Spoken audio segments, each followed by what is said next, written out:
জিয়াউর রহমানের পারমিশনে 4 জন জাস্টিস দেওয়া হয়েছিল, বিল্লের বসেছেন, তামসারা দেখছিলেন, একটা জবাব দিতে পারছেন। সামরিক কোর্টে আইয়ুব কার আমলে সামরিক কোর্টে আমার বিরুদ্ধে সামরিক কোর্টে পূর্ব পাকিস্তান পশ্চিম পাকিস্তানে মিল্লা কেস করছে। আমি এই সাথীবর্তী কুমিল্লা কাজী সাহেবের বাসার থেকে 12টায় রওনা দিয়া যায় সামরিক কোর্টে হাজির।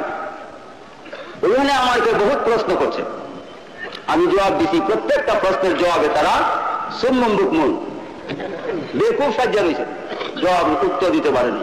বরং হাসির ঢেউ চলছে অফিসার বর্গের মধ্যে। বড় একজন আসামি আমি, আমার খুব সদরুল আমি নিজে বসা ছুট স্টেশন মাস্টারের কাছে আমার মকদ্দমা যে কাগজটায় হাজির হয়েছে সামরিক কোর্টে আমার উপস্থিত হয়েছে, আমার পুতের কাছে মাস্টারে দিছে। পুতলে আমার কাছে এক হয় আব্বার বলি কেস সামরিক কোর্টে, তার মার কাছে কইছে, তার মা কয় আমার কাছে। আমি একটা জবাব দিলাম, হেই কে কেস না, আমাকে মাহফিলের জন্য রাখছে, কেন শুধু মানুষ টানবো। আমি বিদায় হয়ে গেছি, সামরিক কোর্টে হাজির হয়েছে। একজন উকিল এখনো আছে, বাচ্চা 1000 টাকা দিতাম আমার পক্ষে কথা হইত। কোর্টে গিয়ে যখন হাজির হয়েছি তখন উকিলে ইশারা দিচ্ছি, উকিল লাগবে দাও। উকিল ছাড়া আমি ভাবলাম যে নেই, আমার আবার জেল কাটানো লাগে, বই হয়ে গেছে। উকিল নিল না, যাক উকিল দাঁড়াই রুখে গেছে না। আমার বইটা দরিয়া কুমিল্লাবাসীরা তো জানেন, একটা বই চাওয়াইলাম তবলিগ জামাতের বিরুদ্ধে, নব আবিষ্কৃত তবলিগের পরিচয়। আমার কলেজ বিষয় আপনি কাপড় লেখছেন, বইটা আপনার হাতে? আমি বলে হোক, বাংলা ভাষায় বুঝে না, উর্দুতে। ক্যারেজ বিষয় ये किताब आपके यहाँ से लिखा हुआ है? আমি বলছি হ্যাঁ। ये काफिर आपने लिखा? हाँ আমি লিখছি। क्यों काफिर लिखा आपने? আমি তো শুনেন 70-72টা আইটেমে আমি তারা কাফের ফতুয়া দিচ্ছি। তোর মধ্যে ছোট্ট একটা আইটেম, ছোট্ট একেবারে সবচেয়ে ছোট আইটেমটা আপনার সামনে আমি রাখতেছি।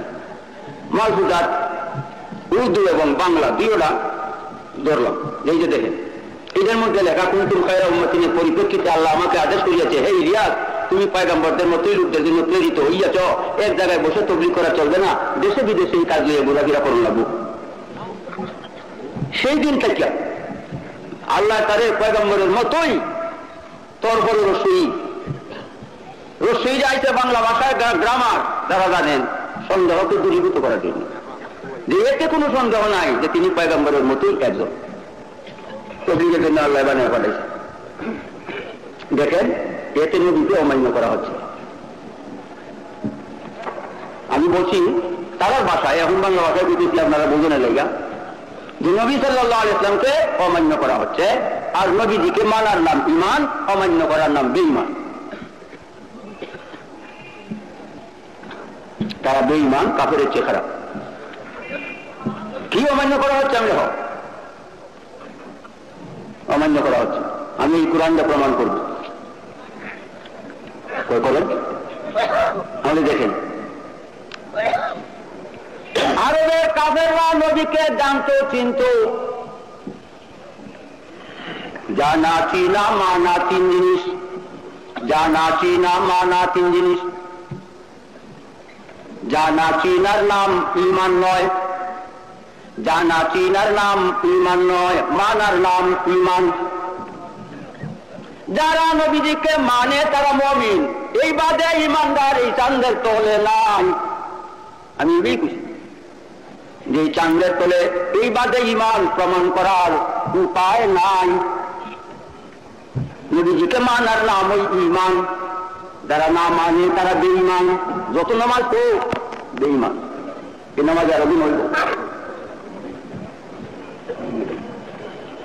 কোরআন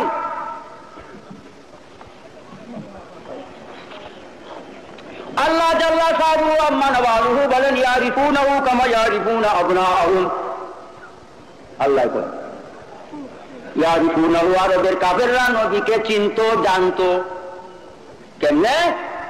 যেমনে নিজের সন্তানকে চিনে এবং জানে। কুরআন আমার কথা না। সন্তানকে বাপে যেমনে জানে চিনে বিবাহ কাবিল, স্বামী স্ত্রীর সহবাস, যাবতীয় দালাইলের দ্বারা বাপ যেমন সন্তানকে চিনে, আল্লাহ ঠিক তেমনি চিনত জানতো কাফের নবীকে, কিন্তু মানত না, সেই জন্য কাফের রইয়াছে। জানা চিনার নাম ইমান নয়, জানা চিনার নাম ইমান হইলে কাফেরও ইমানদার হবে। নবীজিকে মানার নাম ইমান।